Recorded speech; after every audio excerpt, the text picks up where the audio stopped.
Micro, du coup, bonjour à toutes et à tous. Je vais commencer par une bonne nouvelle et par une question. La bonne nouvelle qui ne concerne que nous, mais les bonnes nouvelles dans le sens que si elles sont partagées, nous sommes officiellement une société à mission. Nous avions déjà parlé sur ces territoires des sociétés à mission dans le cadre de la loi Pacte.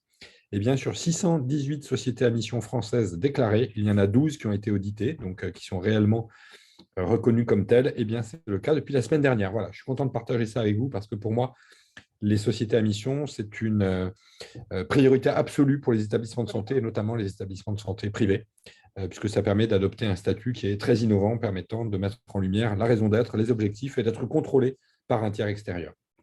Voilà pour la bonne nouvelle. Pour ce qui est de la question, je suis étonné que vous vous soyez inscrit à ce webinaire aujourd'hui parce que c'est un sujet bien particulier. Donc, avant de démarrer, je voudrais vous donner la parole pour savoir si vous avez une attente particulière sur le sujet de la cartographie des parties prenantes, parce que c'est un exercice difficile, mais l'objectif pour moi aujourd'hui, c'est de le rendre plus aisé, plus compréhensible. Donc, est-ce que vous auriez l'un ou l'une ou l'autre déjà en ligne une interrogation sur le sujet pour que je puisse faire du sur-mesure avec vous? Vous avez la parole immédiatement. S'il y en a un qui peut se lancer, ça serait formidable.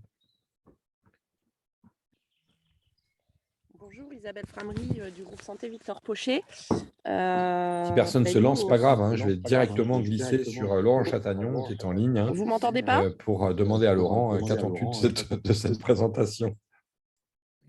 Bonjour Olivier, je crois qu'il y a une personne qui essaye de parler. Je ne sais pas si tu m'entends, Olivier. Bon, et bien, s'il n'y a pas d'attente spécifique sur le sujet, Allô, je vais me lancer dans l'aventure. je crois qu'Olivier ne nous entend pas. Ah, voilà, parfait. Merci beaucoup. On avait un problème Voilà, d'oreillette. ouais, bonjour Olivier. Je crois qu'il y a une personne qui a pris la parole. Oui, bonjour, Isabelle Framery du groupe Santé Victor Pochet. Vous m'entendez? Bonjour, parfaitement. Bon, parfait. En fait, nous, on commence à s'initier dans une démarche RSE et notamment sur la maternité éco-responsable. Et donc, c'est un sujet qui en fait partie et sur lequel on n'est pas bon du tout. Donc, en fait, c'est un peu prendre connaissance de ce sujet et des attendus en termes de RSE. OK, parfait. Et pour ma part, on se connaît bien. Je réalise les parties prenantes au niveau de cartographie parties prenantes au niveau du groupe UGK Hauts-de-France. Donc, au niveau d'un établissement de santé, c'est vrai que c'est déjà fastidieux, mais c'est assez correct.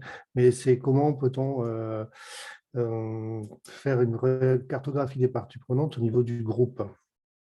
Est-ce que c'est un groupe qui gère 19 établissements à 19 cartographies ou est-ce qu'on peut n'en faire qu'une seule et comment réussir à intégrer tout cela dans une seule et même carton? Voilà, mais je ne doute pas que j'aurai la réponse. OK, merci pour ça. Est-ce qu'il y a une autre remarque avant que je démarre? OK, je vais démarrer. De toute façon, après, on a un jeu de questions-réponses, donc vous n'hésitez pas. Eh bien, c'est bien ces deux remarques parce que par rapport à l'établissement Victor Pochet, Isabelle, je crois, en effet, la cartographie des parties prenantes, c'est un des outils de la RSE. Et par rapport à la remarque de Laurent Chatagnon, en fait, c'est un travail fastidieux, comme tu l'as dit, mais moi, mon job aujourd'hui, c'est de vous expliquer que oui, c'est fastidieux, mais comme d'autres choses.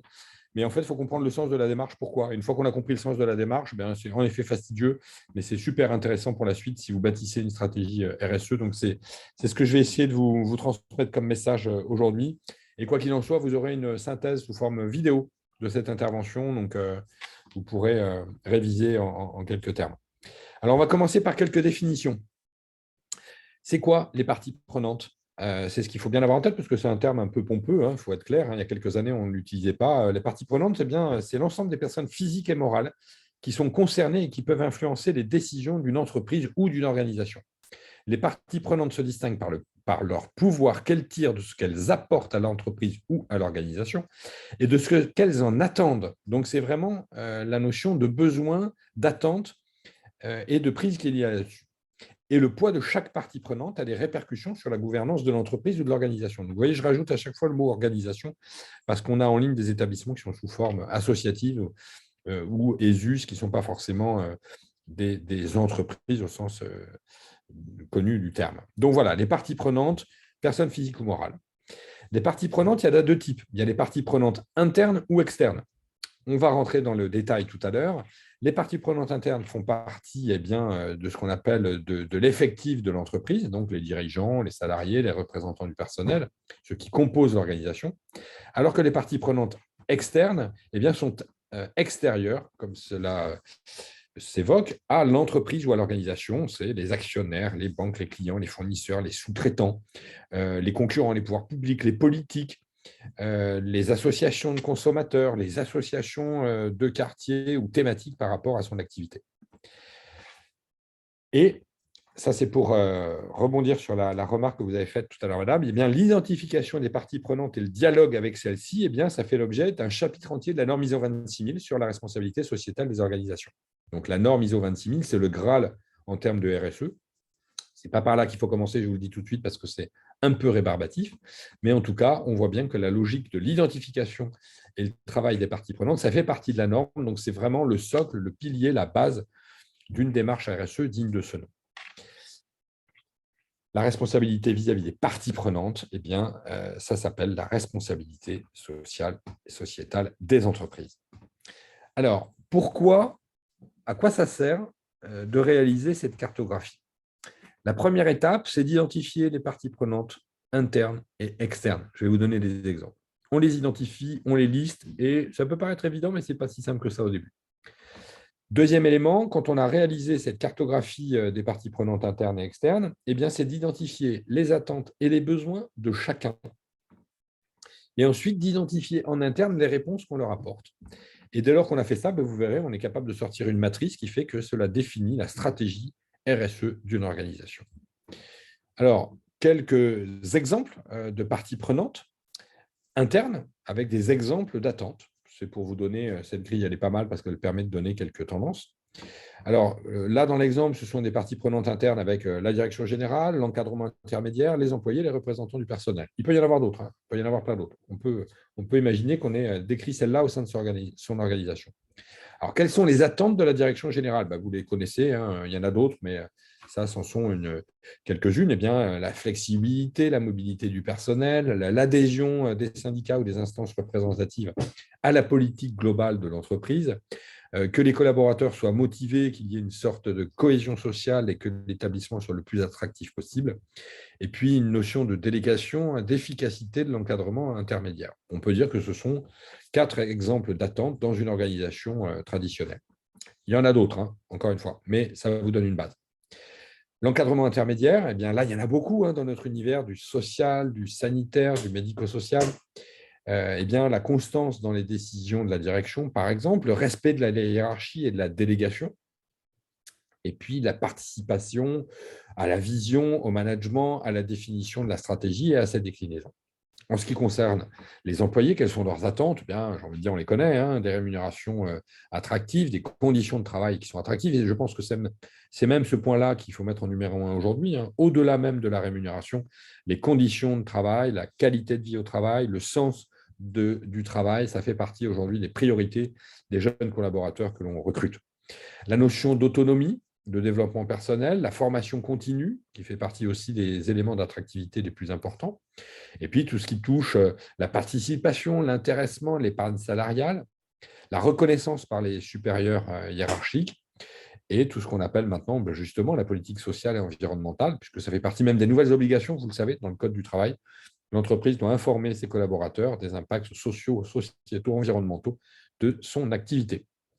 Et en ce qui concerne les représentants du personnel, bien souvent, c'est le respect des droits acquis, des acquis sociaux, des libertés syndicales, la participation des salariés à la politique générale de l'entreprise, voire à la vision et à son développement, et des choses très claires en termes de clarification des règles de gestion du personnel, de la transparence, de l'équité, que ça soit absolument équivalent pour tout le monde.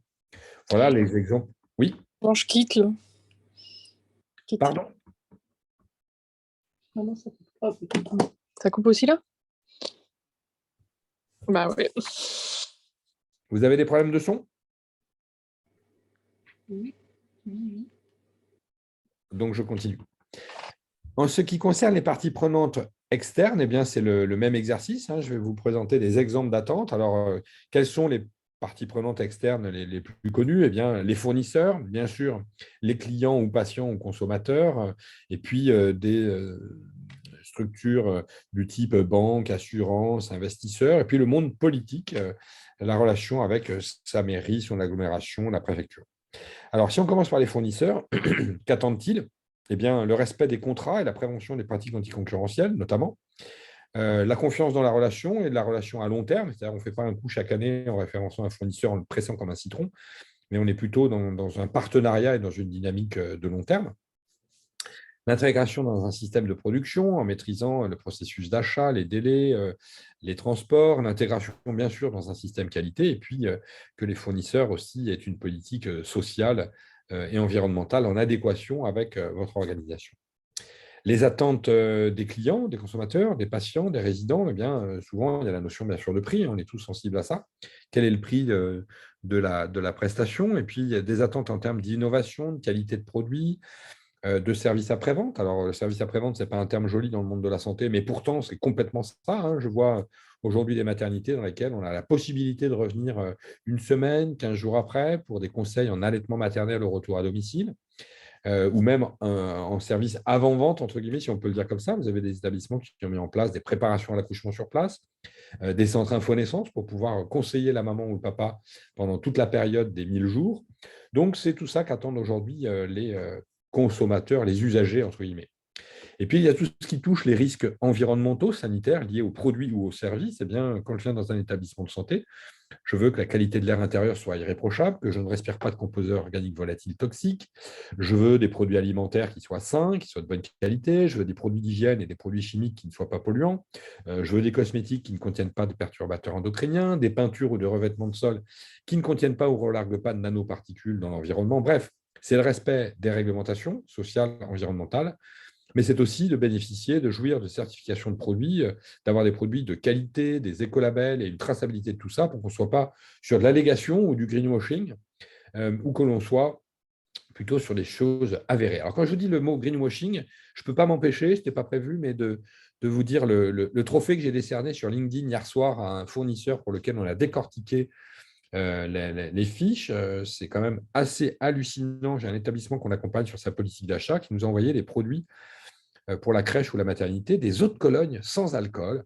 Eh bien, aujourd'hui, on a quand même des fournisseurs qui sont capables d'écrire eau de Cologne sans alcool sur une étiquette. Et quand vous regardez la composition, eh bien, il y a de l'alcool. Donc, on a saisi la répression des fraudes, qu'on se le dise.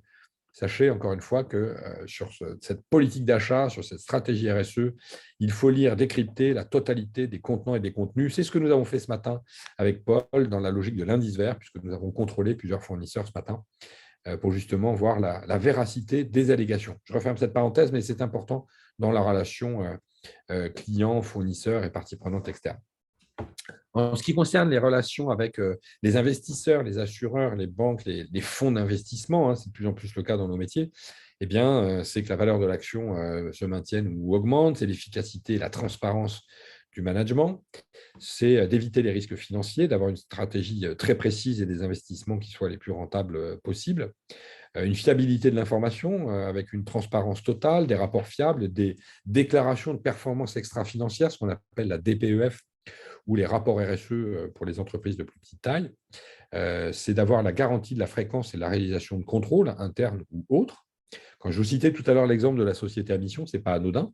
Hein, nous, on est contrôlé chaque année par une société externe pour venir voir si la raison d'être que l'on se donne, les objectifs que l'on se donne pour être société reconnue comme société à mission sont bien atteints. Et donc, c'est contrôlé par un prestataire extérieur autonome et validé par le COFRAC. C'est aussi nos responsabilités juridiques, tous les risques liés à l'activité de l'établissement, les pollutions, les risques en termes internes ou externes, les certifications de systèmes de production, c'est-à-dire la certification qualité, ou de la haute autorité de santé en ce qui nous concerne, et puis tout ce qui peut être audit des comptes, commissariat aux comptes ou contrôle des données. Et puis, cet univers du monde politique, hein, qui est une vraie partie prenante. Hein. Aujourd'hui, un établissement de santé, il est lié à des textes, il est lié à ce que la DGOS va sortir, à ce que l'HAS va sortir, à l'accompagnement local de sa région, de sa préfecture, de son ARS local, de son agence de l'eau, de l'ADEME. Il y a tout cet univers social, sociétal qui est très important, qu'on pourrait décliner à l'envi. Eh bien, il y a toute la dimension du développement économique local, la création d'emplois locaux, tout ce qui peut être attractivité au niveau de la vie économique locale, tout ce qui est optimisation économique locale également. On parle de circuits courts, d'économie circulaire. On parle également d'investissement à long terme, de pérennité à l'échelle de sa région, et puis d'identifier la totalité des risques et impacts environnementaux, sanitaires liés à l'activité que l'on génère. Donc, vous voyez que ce travail est très intéressant parce que ça permet de se poser sur la relation entre ces différentes parties prenantes, de les décortiquer pour savoir quelles sont leurs attentes et leurs besoins. Et ça oblige aussi, chaque année, à une interaction avec chacune de ces parties prenantes pour analyser ses besoins et ses attentes en permanence. Voilà pour les grandes lignes de à quoi ça sert, en fait. Après, en termes de temps, si vous posez la question combien de temps ça prend, alors, soit vous vous dites « je dois faire ça avant la fin de l'année » et vous ne le ferez pas, soit vous vous dites « je bloque une journée sur mon agenda cet été, en juillet ou en août avec mes collaborateurs, je m'enferme et je fais ce travail-là » et en une journée, vous aurez fait la cartographie de vos parties prenantes. Après, vous verrez, il y a des pondérations un peu plus compliquées, mais le fait de se poser, c'est maximum une journée de travail. Quelques exemples. Alors là, je vous ai mis des beaux exemples. Vous verrez que ça, c'est le fruit d'un travail qui a été long. Ça ne commence pas comme ça. Une partie prenante, là, c'est la fin, en fait. Ça, c'est l'union mutualiste d'une région qui a fait un travail assez formidable, qui a déterminé à l'échelle de la région bien que leurs parties prenantes, elles sont celles que vous avez là. Vous avez les parties prenantes internes ici, et puis les parties prenantes externes tout autour, avec bien évidemment une matrice de matérialité pour définir les attentes et les réponses à ces attentes sur chacun de ces secteurs. Ça, c'est le résultat, en fait. Tout à l'heure, je vous montrerai notre outil de travail qu'on utilise, nous, sur Excel, qui est beaucoup moins joli, mais qui est tout aussi efficace. Là, la SNCF, donc là, moi, je suis dans les TGV tous les jours, je me suis dit, qu'est-ce que je peux montrer qui va parler à tout le monde pour ne pas vous montrer des documents issus d'établissements qu'on accompagne, puisque c'est un peu confidentiel. Eh bien, la cartographie des parties prenantes du réseau SNCF, c'est intéressant. Vous voyez, ils ont fait un travail pour véritablement définir les attentes de l'ensemble des parties prenantes avec qui la SNCF collabore aujourd'hui. Avec des enjeux RSE qui ont été cartographiés avec la définition de ce qui est moyennement important, vous le voyez en vert, important et prioritaire. Donc là, aujourd'hui, la SNCF a pu définir comme ça quelles étaient leurs priorités sur cette stratégie au regard de leurs parties prenantes. À Paris, encore un exemple, la Société du Grand Paris, qui a défini, pareil, sa cartographie. Quelles sont mes parties prenantes? Quelles sont leurs attentes? Et quelles sont les réponses que je peux faire. Donc, vous voyez qu'en une image, on peut après arriver à montrer ce que l'on peut faire en termes stratégiques. Enfin, pour avancer et passer à des choses extrêmement pratiques, avant d'ouvrir le débat avec vous, un cas pratique. J'ai l'autorisation de cet établissement de vous le montrer. Là, c'est une crèche. Alors, je sais qu'il y a des maternités en ligne. Je ne pense pas qu'il y ait de crèche sur la ligne que j'ai vue. Je vais vous montrer comment concrètement on travaille sur cette réalisation d'une prise de conscience de ces différentes parties prenantes. Donc voilà, on a le même code couleur. Là, on est sur un sujet bien précis. Donc ça aussi, c'est pour répondre indirectement à Laurent Chatagnon qui me dit tout à l'heure, est-ce que ça peut se faire, est-ce qu'on doit faire 19 cartographies, est-ce que j'en fais qu'une? On peut faire une cartographie des parties prenantes sur un sujet ou sur un groupe. Donc bien sûr, vous pouvez le faire sur les 19, il n'y a aucun problème. Et là, ce que je vous montre à l'écran, c'est la question réduction des perturbateurs endocriniens à l'échelle des crèches d'une agglomération. Donc, vous voyez, c'est un sujet, les crèches d'une agglomération, c'est global, il va y en avoir une trentaine ou une quarantaine. Et sur un sujet en particulier, c'est relatif aux perturbateurs endocriniens. Il n'y a pas que ce thème-là, mais enfin, il est quand même prioritaire aujourd'hui. Quand on met son gamin à la crèche, on veut être sûr qu'on ait bien identifié l'ensemble des parties prenantes. Pourquoi? Bien parce que si je mets mon enfant à la crèche 6 heures par jour et 2 jours par semaine, s'il n'est pas en contact avec des perturbateurs endocriniens, c'est génial, mais enfin, si dès qu'il va au parc d'attractions, chez la nounou ou à la maison, il est en contact avec des perturbateurs endocriniens, ce qu'aura fait la crèche, en clair, ça ne sert à rien. Donc, l'idée de la crèche est qu'elle puisse essaimer dans l'ensemble de ses parties prenantes, ces éco-gestes et ces sensibilisations à la prévention de l'exposition aux perturbateurs endocriniens. Donc, même codification. En rouge, ce qui est prioritaire, priorité numéro 1, c'est engager les parties prenantes dans une démarche de réduction des perturbateurs endocriniens. En beige marron, priorité numéro 2, là, c'est former les parties prenantes à la réduction. La priorité numéro 3, plus claire, c'est sensibiliser ces parties prenantes. Et la priorité numéro 4, c'est informer les parties prenantes. Donc, 4 niveaux d'engagement par rapport à ces parties prenantes que nous avons définies avec les crèches à l'échelle du territoire. Donc, dans ces différentes priorités par partie prenante, eh bien là, voilà, on a défini plusieurs familles. Tout d'abord, les professionnels de santé. Eh bien, vous voyez, il y a des codes couleurs par professionnel de santé. Avec, je vous rappelle, les différents codes couleurs. Vous voyez, la priorité absolue, c'est en rouge. Là, on est sur former et sensibiliser, et après, juste informer. Eh bien, voilà le programme stratégique qui a été établi, ce qui permet après de faire eh bien, une sensibilisation dans le temps par rapport à cet objectif. Là, on voit bien que la priorité, ça a été d'engager les crèches municipales. C'est ça l'objet. C'est ça la priorité absolue, là, qui est en rouge. Et après, eh bien, on décline l'ensemble de ces parties prenantes, vous voyez, là où les enfants vont, en fait, pour être capable, à l'issue, de faire un vrai plan d'action une fois qu'on a défini ces priorités. Donc, plusieurs familles, les professionnels de santé, les professionnels de la petite enfance, au sens large, la population, les personnels des collectivités territoriales, et puis l'ensemble des acteurs économiques à l'échelle de la ville qui peuvent avoir des interactions parce que je vais acheter aussi dans les boutiques de la ville les produits pour mon nouveau-né. Voilà comment on peut définir ces priorités. Vous aurez le support, donc si vous voulez vous en inspirer pour le faire chez vous, après, il n'y aura aucun problème, vous pourrez l'utiliser. Et puis après, eh bien, je décline mon plan d'action par rapport à ces différentes parties prenantes qui sont donc prioritaires. Alors, on est parti sur engager dans la démarche les crèches municipales. Donc ça, en soi, c'est déjà rien que ça, engager toutes les crèches à l'échelle d'un territoire, c'est du boulot, comme Laurent Chatagnon qui va devoir engager ces 19 établissements. Ensuite, qui doit-on former en priorité? Les URPS, les écoles professionnelles, les auxiliaires de puériculture, les IDE, tous ceux qui sont en contact avec les enfants, les ostéos notamment, les centres aérés, les écoles primaires, maternelles, les relais d'assistantes maternelles qu'on avait oubliés très clairement. C'est un exemple très précis puisque une fois que les crèches sont bien engagées sur le sujet, si les assistantes maternelles ne le sont pas, eh bien c'est compliqué. Les restaurants, bien sûr, collectifs, les services de santé publique de la ville, les diététiciennes de la ville et la médecine du travail dans les collectivités. Et puis après, les sensibilisations, eh bien, c'est de sensibiliser, bien sûr, en amont, sages-femmes, gynéco, tous les personnels des services de protection maternelle et infantile. Bien évidemment, les centres d'aide à la procréation, pédiatres, pharmacie, médecins traitants, etc. Informer, bien là, c'est le troisième niveau de priorité. Donc là, on décline, on va un petit peu plus loin. Et enfin, quelles sont les ressources? Eh bien, on a essayé de lister aussi quelles étaient les ressources principales, parce que les ressources, eh bien, c'est par quels moyens on peut transmettre l'information. Et là, il y en a plein. Et je peux vous citer un exemple pour les maternités notamment. Là, on vient de faire des documents, des affiches en réalité augmentée pour sensibiliser les mamans aux éco-gestes pour les 1000 jours. Ce qui veut dire que dans les 50 maternités de l'Occitanie, quand on se présentera devant ces affiches, eh bien, on pourra bénéficier d'éco-gestes en réalité augmentée. C'est-à-dire que le gynéco et les sages-femmes sortent de l'affiche et peuvent expliquer dans l'établissement, dans la crèche ou à domicile, les éco-gestes à faire à la maison. Donc, en résumé, une cartographie des parties prenantes, ça permet quoi? Ça permet d'identifier toutes les interactions que l'on peut avoir avec les personnes physiques ou morales.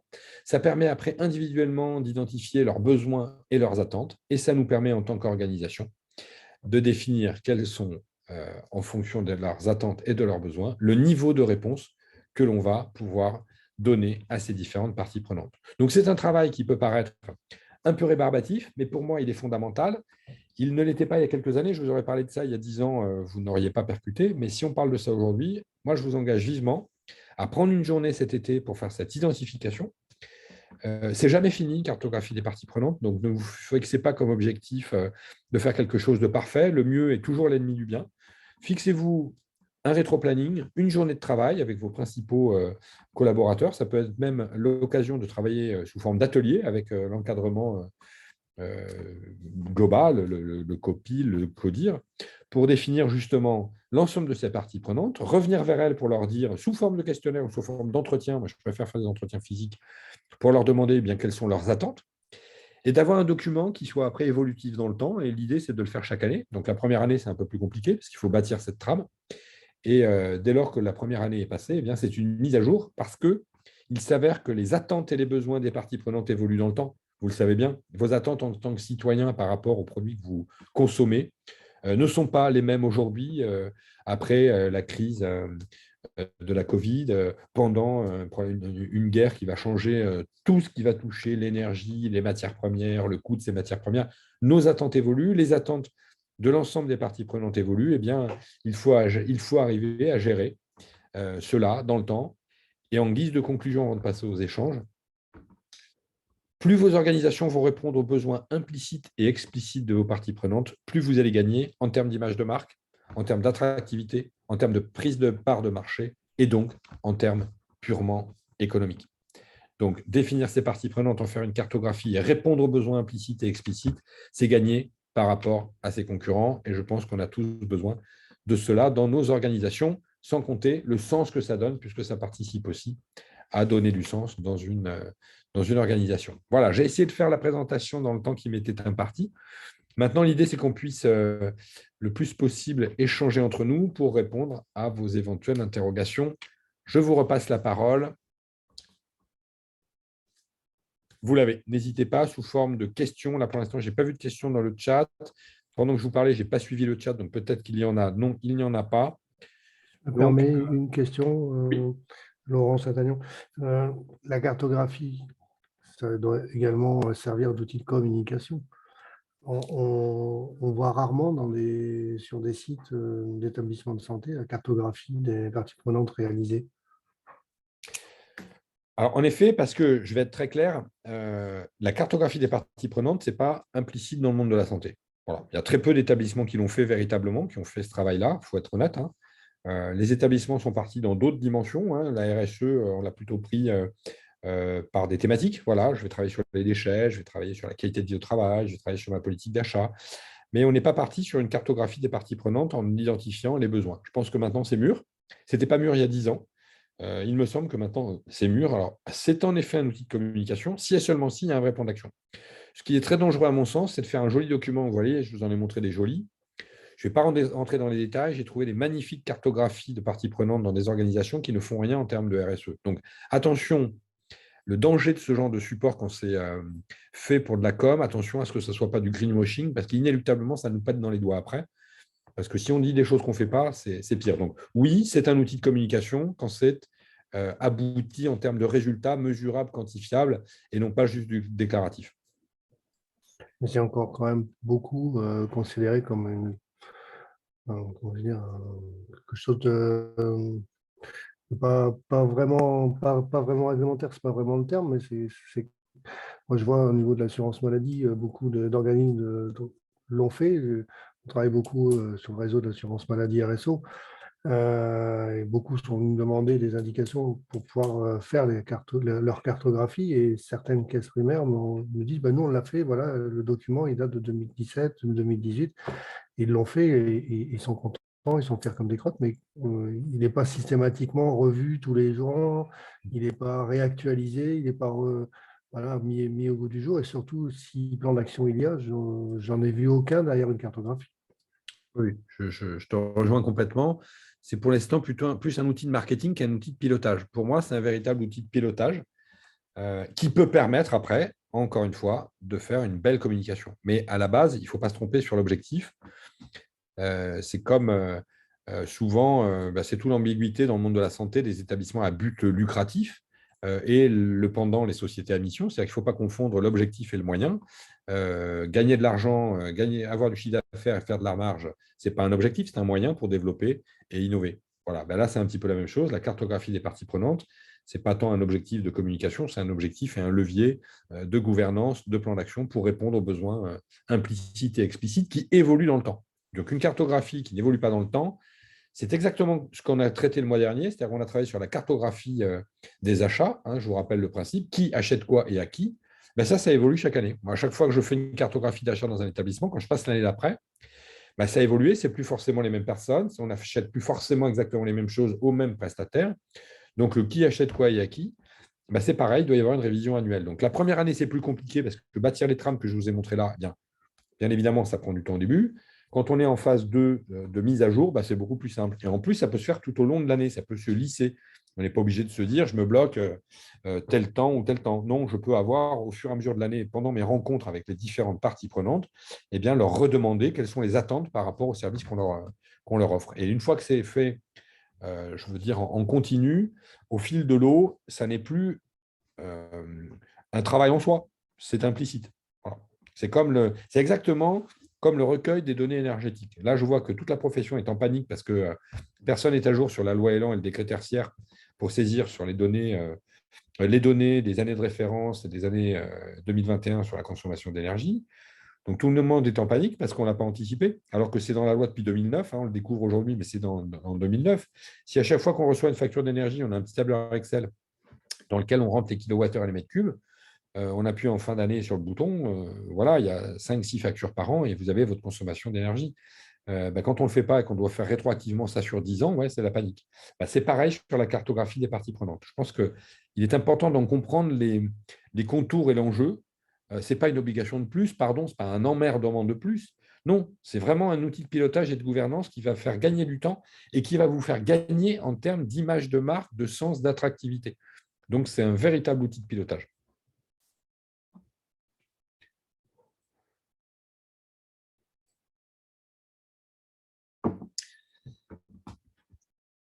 Alors, merci Laurent pour ces remarques. Questions. Ne nous laissez pas tout seul parler à notre ordinateur.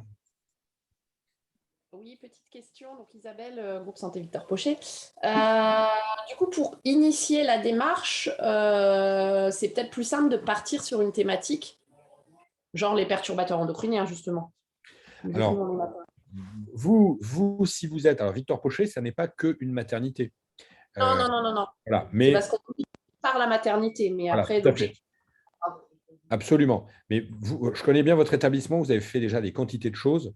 Moi, je pense que vous pouvez le faire tout à fait au niveau de la maternité et pas que sur les perturbateurs endocriniens parce qu'il y a d'autres enjeux que les perturbateurs endocriniens. Aujourd'hui, on fait focus là-dessus, mais si je commence à rentrer dans les détails, il y a tous les champs électromagnétiques qui sont un vrai problème en maternité, les nanoparticules de plus en plus, la qualité de l'air intérieur, les risques chimiques, bref, toute la santé environnementale est un enjeu pour les maternités. Donc, à mon sens, sur Victor Pochet, je pense que si vous posez une journée sur quelles sont les parties prenantes internes et externes de ma maternité, ça inclura les grands enjeux relatifs à toute la santé environnementale. Moi, je vous engage plutôt à le faire comme ça. Et ce que vous aurez fait sur la mater, de toute façon, ça profitera à l'ensemble de votre clinique, puisque je sais qu'aussi au niveau des blocs, ça bouge chez vous. Donc, voilà. Si vous impulsez ce travail chez vous, tout le monde en bénéficiera.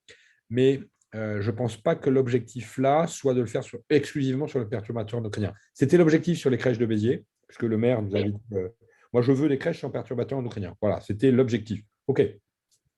Donc, on est parti là-dessus. En ce qui vous concerne, je sais que vous avez déjà un engagement très, très fort. Eh bien, faites-le de manière plus globale. OK, merci.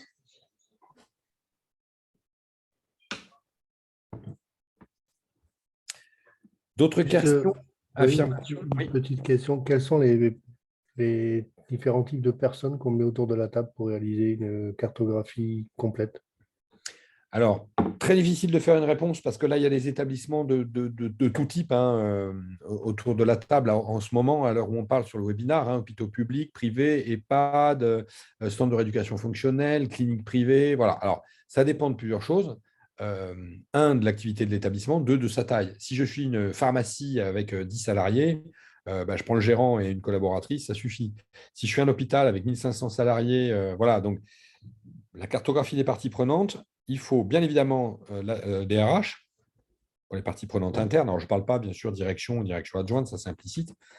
Ensuite, il faut de manière incontournable la direction des achats ou tous ceux qui s'occupent de la relation fournisseur. Bien sûr, la direction relative à la technique, tout ce qui est consommation d'énergie, entretien du bâtiment. Et puis, si possible, soignant du côté direction des soins, sans forcément rentrer dans les différents soins ou types de services. Donc, même sur un établissement de taille importante, là, je viens de vous citer 5-6 personnes, c'est déjà bien. C'est déjà bien. Ce n'est pas la peine de se mobiliser à 20 autour de la table, hein, ça ne sert à rien. Encore une fois, là, avec ceux que je viens de citer, technique, bâtiment, achat, Dans la technique, j'inclus tous les circuits des déchets, si souvent c'est la direction technique qui s'en occupe, et puis bien sûr la direction des soins. Là, voilà, à 5-6 personnes, on est en capacité de faire l'inventaire complet des parties prenantes. On peut aussi avoir un administrateur en fonction de qui détient la propriété des murs ou du fonds de commerce, entre guillemets. Il est évident que quand l'administrateur, c'est la Sécu, ce n'est pas la même chose que si j'ai 70 médecins actionnaires ou si j'ai le groupe X ou Y derrière. Mais d'avoir aussi autour de la table un administrateur ou un représentant de celui qui détient l'entité peut être aussi intéressant. Merci. Merci à toi, Laurent, pour tes questions, parce que je me sens moins seul, je te l'avoue. Entraîne. Avez-vous d'autres interrogations, des craintes, des envies, des questions? La cartographie doit être présentée justement aux instances dirigeantes de l'établissement, conseil, etc. Bien sûr, l'idée, c'est de la partager. C'est-à-dire, vous voyez, aujourd'hui, je partage cette logique avec vous de la cartographie des parties prenantes. C'est important parce qu'il faut que les gens se l'approprient. Ce qu'il faut retenir, c'est qu'on a lancé la démarche qualité il y a 20 ans dans le monde de la santé. Et ce n'était pas du tout implicite, parce que moi, j'étais dans les établissements pilotes des premiers référentiels, pour vous dire, en 1995. Voilà, j'avais expérimenté les premiers référentiels HAS, ça s'appelait l'accréditation avant. C'était l'ANAS, très exactement, qui s'est transformé après, plus tard, en Haute Autorité de Santé. Et donc, l'ANAS a calqué le système français sur le système canadien qui existait déjà il y a 50 ans. Donc, il est évident que la démarche qualité, maintenant, elle est implicite pour nous tous autour de la table. On ne se voit pas sans une démarche du type certification HAS ou ANESM pour le médico-social, qui a été repris par l'HAS. Donc, c'est devenu totalement implicite. Eh bien, quelle est la différence entre une démarche RSE et une démarche qualité? Il y en a une. La démarche qualité, elle intégrait les parties prenantes internes. Globalement, c'est ça. Je devais travailler quasiment exclusivement sur mes parties prenantes internes. Eh bien, la RSE, responsabilité sociale et sociétale des organisations et des entreprises, ça intègre toutes les parties prenantes externes. L'ensemble de mes fournisseurs, l'ensemble de mes avoisinants, l'ensemble des entreprises, des personnes physiques ou morales avec qui je suis en interaction, en sachant que je dois d'une part répondre à leurs attentes, mais je dois aussi les aider à monter en compétences. Donc, plus vous partagerez cette vision, plus vous donnerez de l'intérêt à vos parties prenantes. Quand on les réunit pour leur dire, voilà, moi je suis là pour répondre à vos besoins, ça donne du sens. Donc, bien évidemment, c'est ce qu'il faudrait faire. J'organise dans certains établissements, une fois par an, la réunion des parties prenantes. Alors, c'est passionnant. Il y a un établissement en particulier que j'ai en tête, que je ne vais pas citer, que j'accompagne maintenant depuis 10 ans. Donc, une fois par an au mois de juin, c'est bientôt, c'est pour ça que je l'ai clair en tête. On invite dans un amphi toutes les parties prenantes internes et externes. Et puis là, on fait le buzz, c'est-à-dire qu'on met en lumière les parties prenantes internes qui ont atteint les plus beaux objectifs.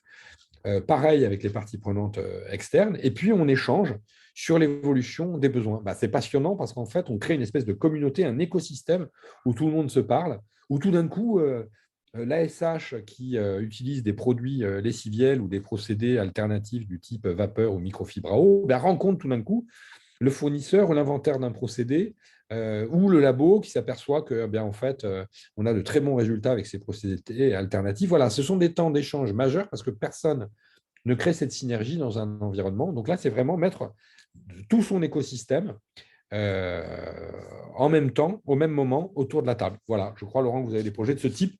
Je n'en dévoilerai aucun sur la fin de l'année.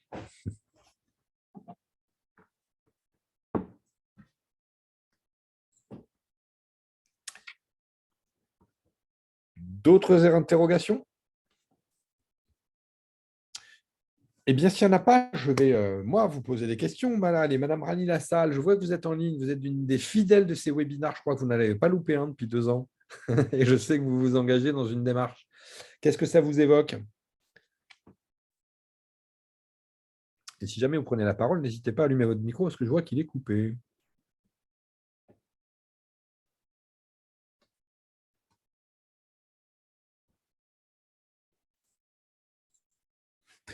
Non, cela ne vous évoque rien. Eh bien, écoutez, s'il n'y a pas d'interrogation, on va préparer avec Paul Boucherie la vidéo concentrée de tout ce qu'on vient de vous dire pour vous l'envoyer, que vous puissiez vous approprier cette dynamique. Pas de questions dans le chat?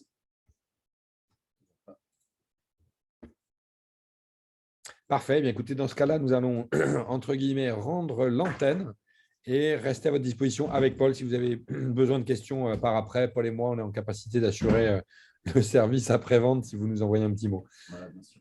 Je vous souhaite, pour ma part, un bon appétit et je crois que Paul a des échéances et des dates à vous donner. Alors, oui. Je vais couper mon micro. Si tu veux, tu peux allumer le tien.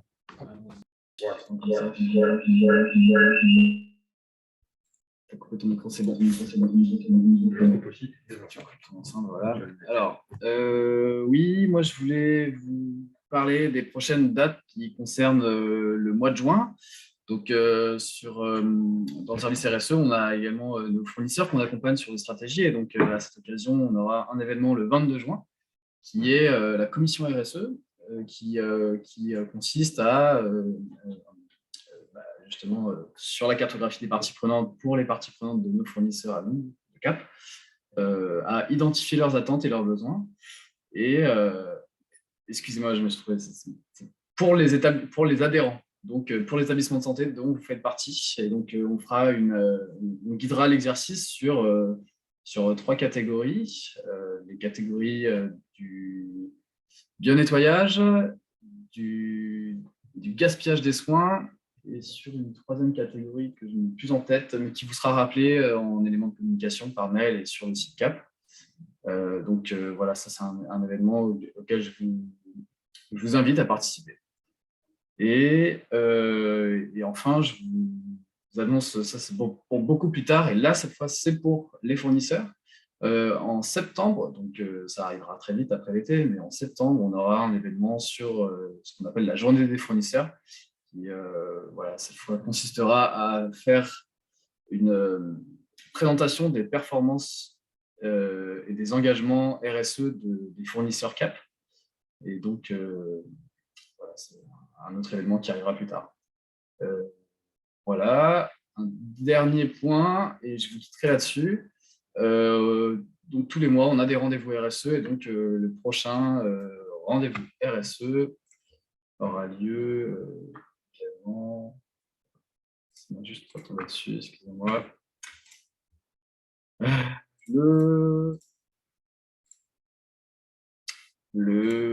C'est le 21 juin.